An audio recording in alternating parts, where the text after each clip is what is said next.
proceso inflamatorio siempre es una respuesta del organismo ante una lesión celular. Puede estar dado por agentes biológicos, físicos, químicos, tóxicos o inmunológicos. Entonces, la inflamación puede ser producida por cualquier tipo de agente.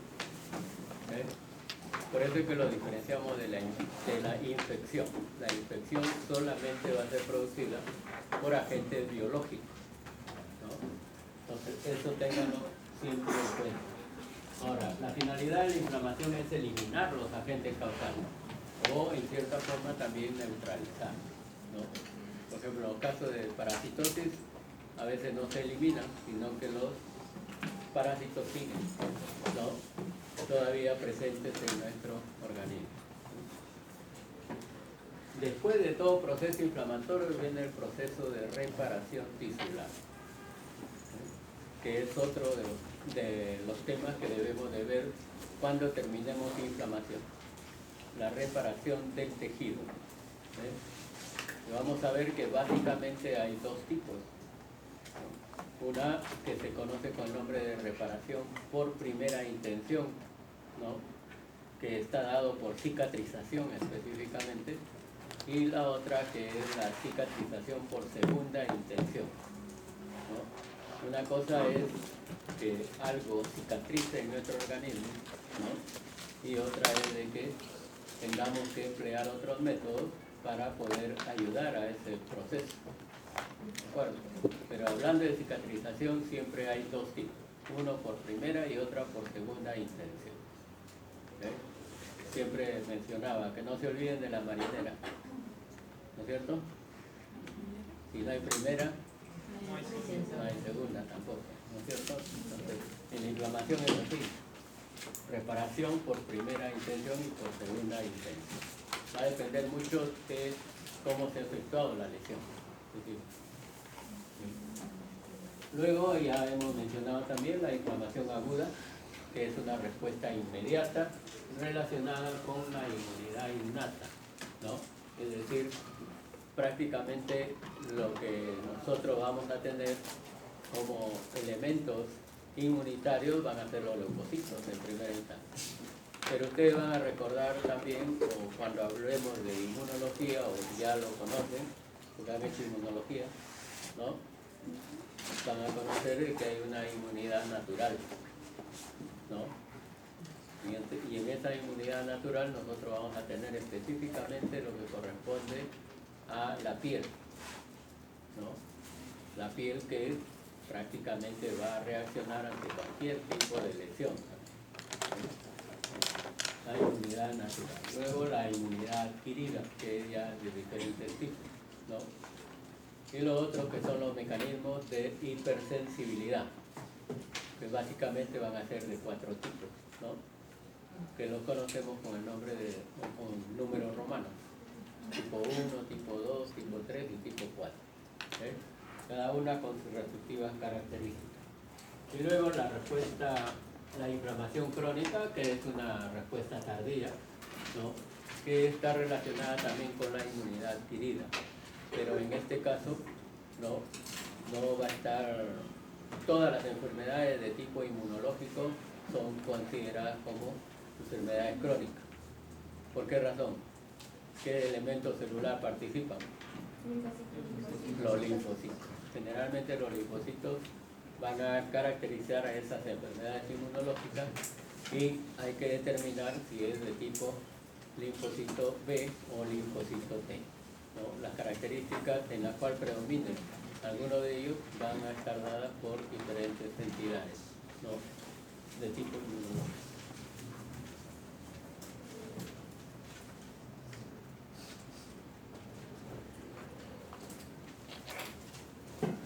¿Sí? Acá tienen ustedes las causas de las inflamaciones. En el caso de las infecciones siempre microorganismos, ¿no?, lo que son los elementos biológicos que pueden causarnos lesión: bacterias, hongos, virus, parásitos, toxinas. También se mencionan las riquecias, ¿no?, aunque muy pocos procesos infecciosos de ese tipo tenemos, pero pueden presentarse.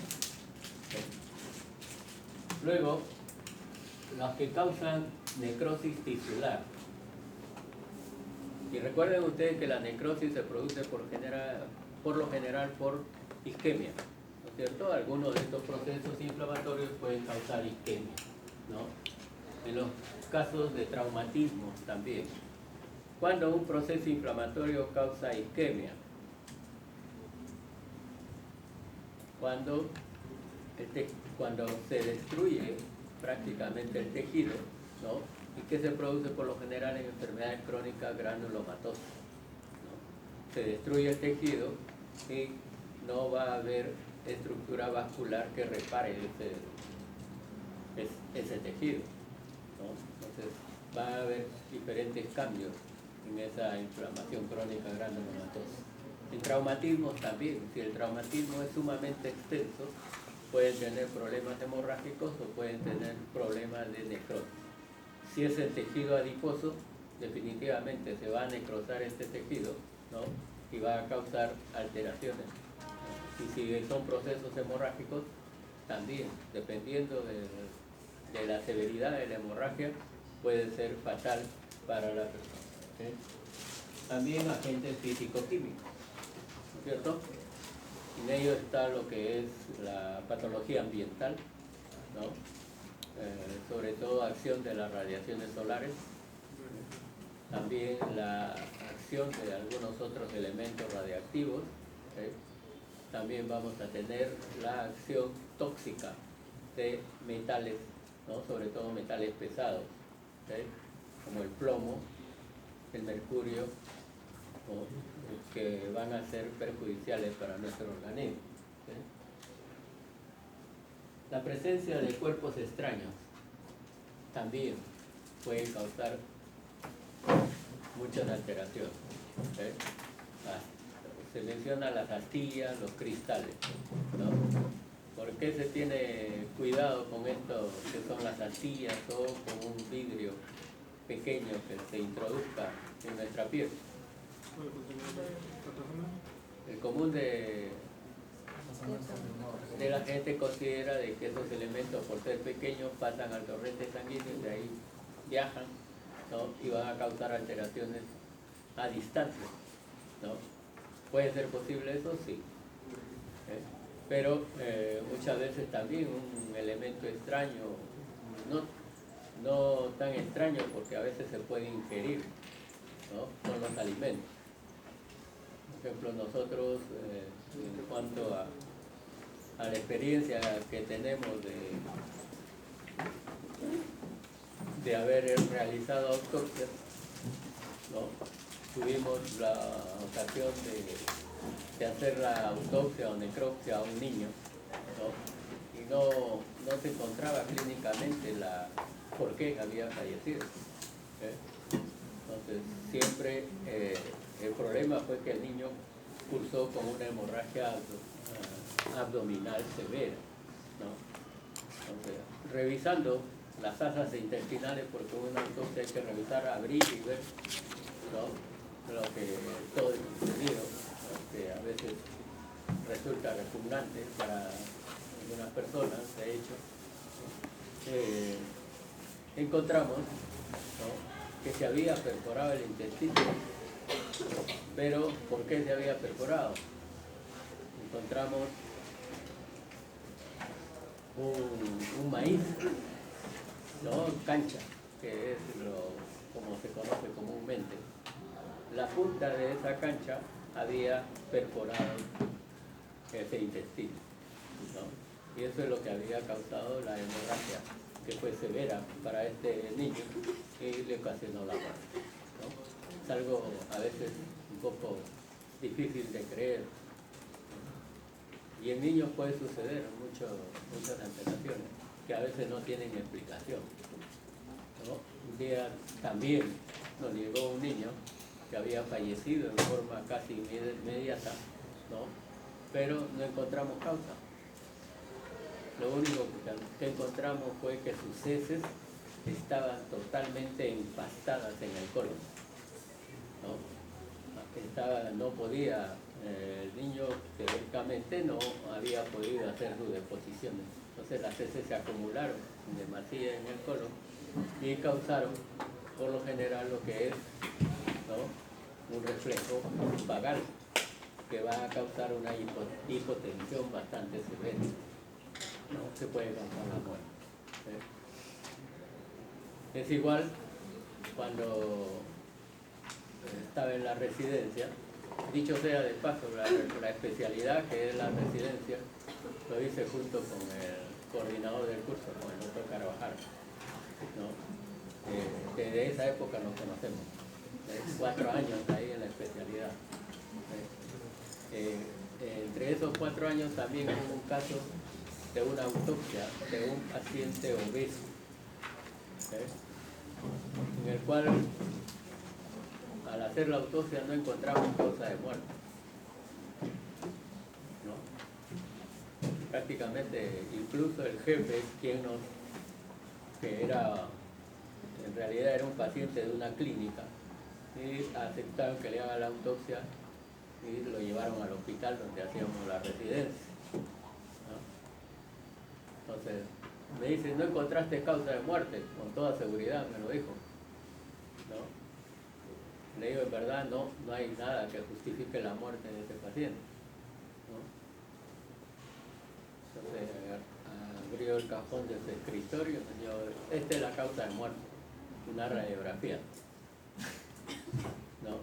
Y la radiografía que mostraba a nivel del recto, ¿no?, la introducción de una botella. Ese paciente se había introducido una botella en el recto y eso causó reflejo vagal que le causó la muerte, ¿no? Entonces también podemos tener esos casos, ¿no? Pero siempre nos sirve de enseñanza. ¿De acuerdo? Bien, y lo que vamos a ver en el siguiente capítulo es reacciones inmunes, reacciones de hipersensibilidad y también lo que es enfermedades autoinmunes. Un capítulo aparte.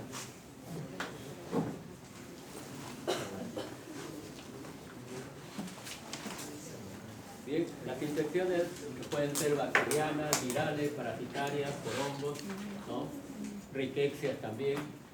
La muerte celular que se da por necrosis, traumatismos, en quemaduras, agentes físicos y agentes químicos, ¿okay?, por la presencia de cuerpos extraños. En el último caso que les he relatado de la autopsia, un cuerpo extraño también que causó la muerte,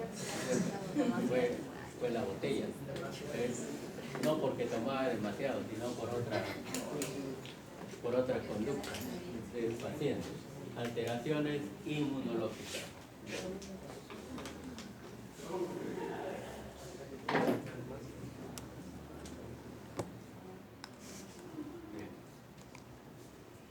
Este esquema lo tienen ustedes en su texto de Robbins, ¿no?, la participación de las células en el proceso inflamatorio. ¿Qué es lo que hemos hecho en la primera parte? ¿No es cierto? La participación de leucocitos, especialmente los polimorfos nucleares o neutrófilos, también participan los monocitos, ¿no?, macrófagos. Los macrófagos son de diferentes tipos, como ustedes recuerdan de la histología, ¿no es cierto? En la piel vamos a tener algunas células que son de tipo macrófago, que son las células de Langerhans, ¿no? El sistema nervioso, a veces las células dendríticas vamos a tener como macrófagos. También pueden haber células denominadas mastocitos, caracterizados porque tienen gránulos en su citoplasma, muy diferentes a los basófilos y a los eosinófilos, ¿no? ¿Okay? Luego, el mecanismo de vasodilatación que se incrementa y va a incrementar mayormente la permeabilidad vascular, como hemos mencionado, ¿no?, que da los signos característicos en la inflamación.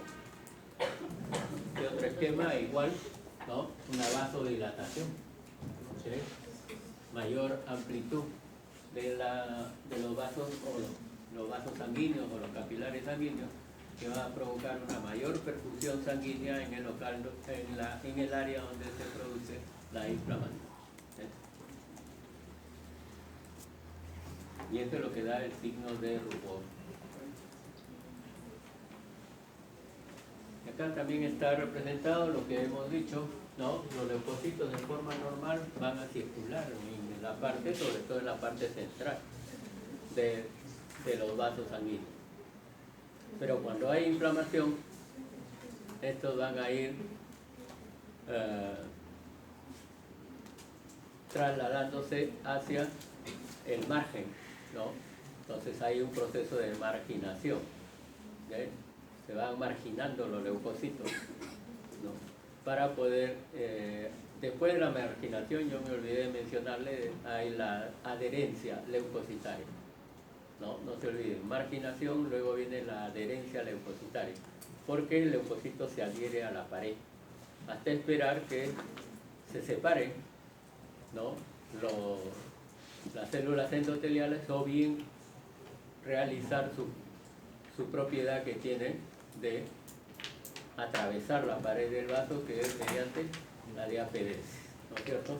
Porque todo eso va a suceder en lo que se refiere entre el leucocito y la pared vascular, ¿okay? ¿Sí? Entonces, la injuria vascular está relacionada básicamente a la separación de las células endoteliales.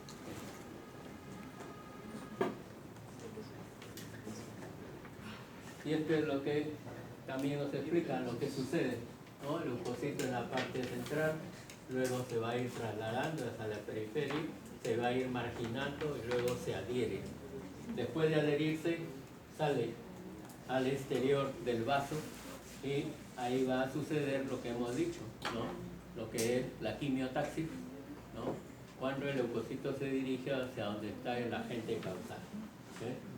Pero observen acá tiene la relación de lo que corresponde a los elementos que causan, ¿no? O que van a ayudar al proceso inflamatorio, que son los elementos denominados, ¿no? Como mediadores químicos de la inflamación, ¿no? Donde van a tener la P-selectina, la E-selectina, los proteoglucanos, las integrinas, especialmente los ligandos de integrinas, que se conoce como ICAM1, ¿no? Luego van a tener el ICAM2 o PECAM1 también, que es otra forma de estos mediadores leucocitarios. También las citoquinas, no se olviden. Entre las citoquinas van a tener ustedes el factor de necrosis tumoral y la interleucina 1 también, ¿no? Pero la mayor parte de todos estos elementos que son considerados mediadores químicos van a actuar sobre los leucocitos, favoreciendo la actividad leucocitaria, ¿sí?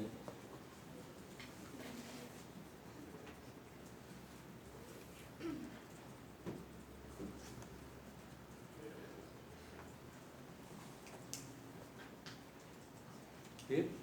Entonces vamos a tener también la acción de productos bacterianos sobre las células o sobre los tejidos de nuestro organismo, ¿no? Las bacterias no solamente van y se presentan, sino que también van a secretar algunas sustancias que son tóxicas, ¿no? Y eso ayuda a la evolución de la enfermedad, ¿sí? Luego, lo que produce nuestro organismo, citoquinas y quimioquinas, ¿no? O quimiosinas, también va a actuar ahí el factor de complemento, ¿no? Conocen el factor de complemento, ¿no es cierto? ¿Cuántos tipos de reacción de complemento tenemos? Tres días. ¿Ah? ¿Tres nada más? Tres. Alternativa clásica y de Era la clásica alternativa y de la lecitina. Ajá. Ya, pero ¿cuántos constituyen el sistema de complemento? ¿A cuántos? elementos. ¿Cómo? Eso es C3B, ¿Cuántos? C3, Son varios los elementos que constituyen el Ajá. sistema de Sí, complemento, sí, ¿no es sí. cierto? Y que se dividen después C1A y C1A. Cada uno con un número determinado, ¿no?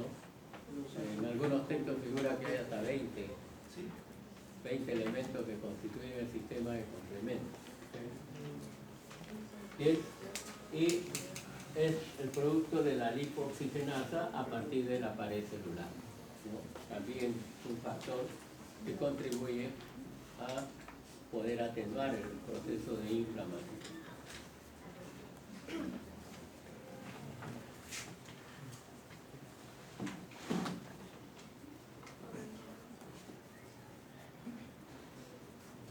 ¿Qué nos demuestra esta vista?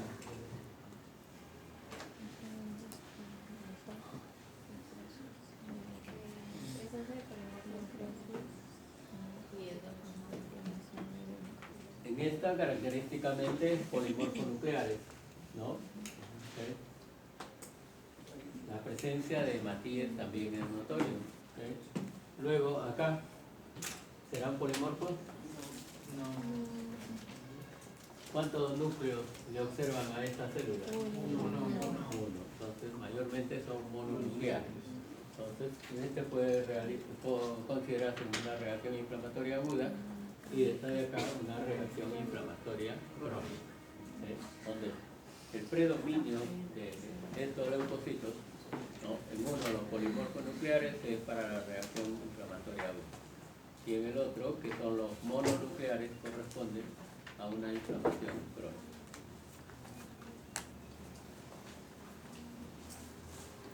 Bien, esto es lo que corresponde también a la acción de los mediadores químicos para poder activar los leucocitos específicamente, ¿no?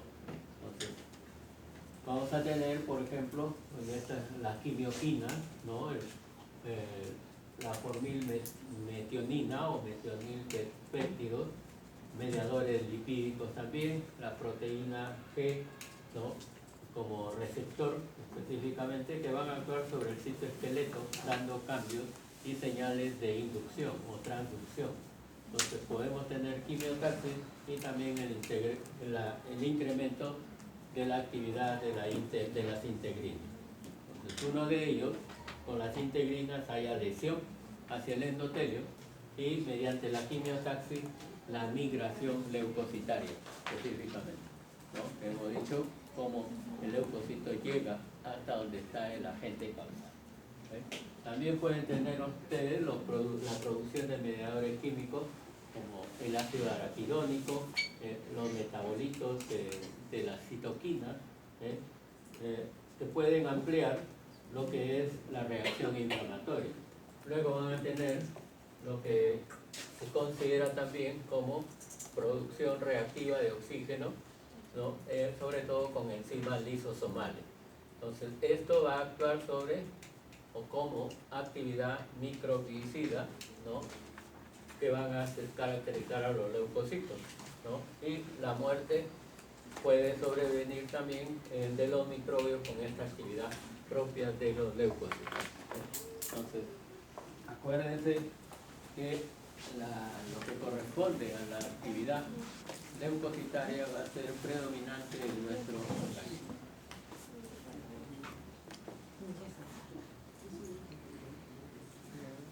Bien, acá tienen lo que habíamos mencionado brevemente, ¿no? Cómo el leucocito va a reconocer y va a atacar al elemento extraño, ¿no? Una vez que lo ingiere, ¿no? Que incluye, ¿no? O incluye al microorganismo al interior del leucocito, se produce una actividad como fagosoma, ¿no? Con la ingesta del microbio. ¿Okay? Luego vamos a tener también la formación del fagolisosoma. ¿Okay? Es decir, después de ser fagocitado, la actividad de los lisosomas va a actuar sobre este elemento, el elemento extraño. ¿Okay? Luego viene el proceso de degradación de los microbios por enzimas lisosomales, ¿no? En lo que se conoce con el nombre de fagolisosoma. ¿Okay? Entonces, acá puede efectuarse lo que es la muerte y la degradación del agente causal, ¿no? Mientras suceda eso, es mejor para nosotros, ¿no? Pero recuerden que puede suceder lo opuesto, ¿no? Que el agente causal destruya al leucocito. Sí.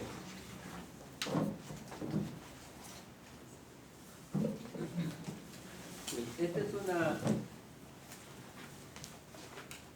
forma especial del estudio en lo que es la inflamación, ¿no? Que se da a veces como los neutrófilos actúan, ¿no? Y esto está en relación con lo que es la inmunofluorescencia, ¿no? Se emplean diferentes reactivos inmunológicos para poder colorear tanto los leucocitos como a veces el elemento extraño que va a ser intervenido por ese leucocito. Y en esta otra vista, cómo es que los leucocitos van a estar también, ¿no?, presentes en lo que es la actividad contra los estafilococos, ¿no? ¿Qué va a producir los estafilococos especialmente en nuestro organismo? Acuérdense que hay característicamente el estafilococo pneumoniae, que afecta el aparato respiratorio, por lo tanto es uno de los agentes causales de lo que es una neumonía o una bronconeumonía, ¿no? Entonces, muchos estafilococos reciben el nombre por lo general del órgano donde van a actuar, ¿no? Bien. En cuanto a mediadores químicos, ustedes van a tener también, su compañera mencionó la histamina, ¿no? Que es producida por quién. La histamina se produce por Mastocitos. los mastocitos, ¿no es cierto? Los mastocitos que tienen gránulos y esos gránulos corresponden a lo que son, lo que van a corresponder a la secreción de histamina, ¿no? De ahí que muchos autores indiquen, ¿no?, de que cuando tiene al inicio un proceso inflamatorio en una persona no hay que darle medicación. ¿Por qué razón? Porque el organismo debe tratar de defenderse propiamente y esa defensa va a ser mediante la producción de histamina, también mediante la producción de serotonina, ¿no? Por eso algunos dicen, ¿para qué le dan medicamento cuando una persona tiene gripe? ¿No?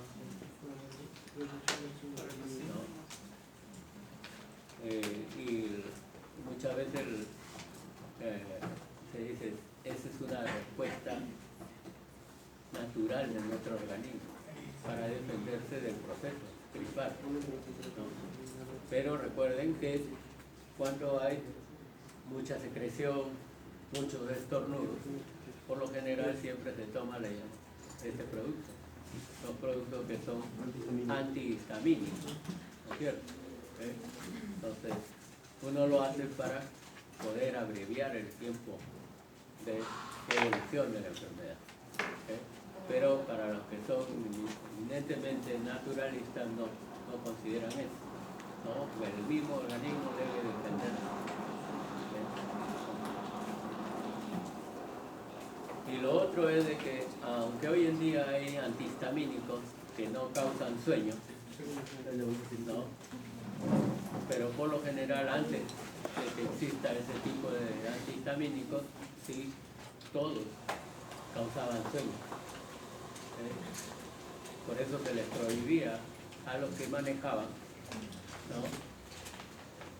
no se les indicaba ese medicamento.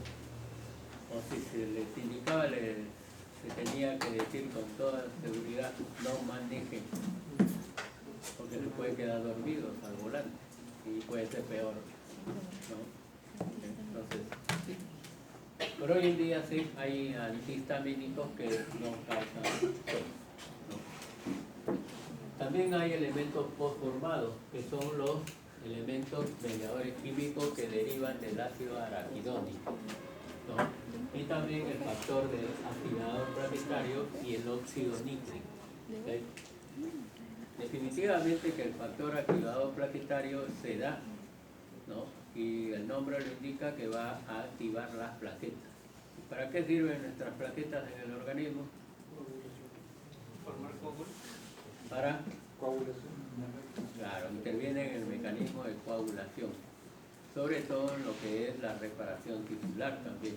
Entonces van a actuar mayormente ya en las partes finales del proceso proceso inflamatorio, ¿no? Cuando viene el proceso de reparación tisular. ¿Sí? ¿Sí? Luego tenemos elementos plasmáticos como son los factores del complemento y la quinina. Factores del complemento que también lo recuerdo. ¿Sí? C1, C2, C3, C4, C5 hasta 20 llegan, ¿no? Pero los que intervienen en la inflamación por lo general es el C1, C3, C5. ¿No? Son los que intervienen más en el proceso inflamatorio. Incluso con sus variantes, ¿no? C3A, C3B, C5A, C5B.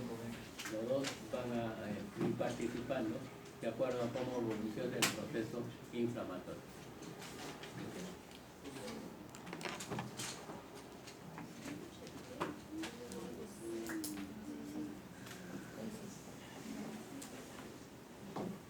En este esquema también tienen ustedes la intervención de los mediadores químicos, cómo van a actuar sobre los vasos sanguíneos específicamente y también sobre lo que es la activación de los elementos leucocitarios, ¿no? Entonces, también estos mediadores químicos son más selectivos, ¿sí? ¿De acuerdo?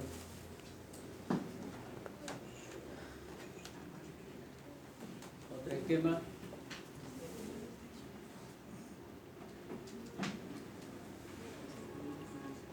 Las cininas o quininas, como mejor quieran mencionarlo, van a estar expresadas acá en esto que se denomina la cascada de las quininas, ¿no?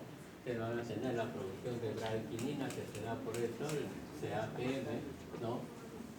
También la calicreína, que va a dar, ¿no? Se va a originar fundamentalmente por la precalicreína, ¿no? También vamos a tener el plasminógeno, ¿no? Que se va a convertir después en plasmina, luego en fibrina. Y también el fibrinógeno, ¿no? Entonces la fibrina va a actuar especialmente en lo que es la inflamación aguda y es lo que nos va a dar la reacción inflamatoria fibrinosa, ¿no?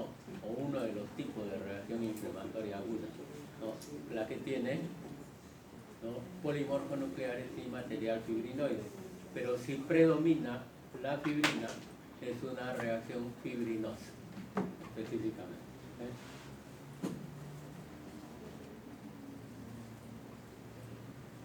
El factor de complemento también es importante, ¿no? Recuerden que hay una gran variedad de factores de complemento, ¿okay?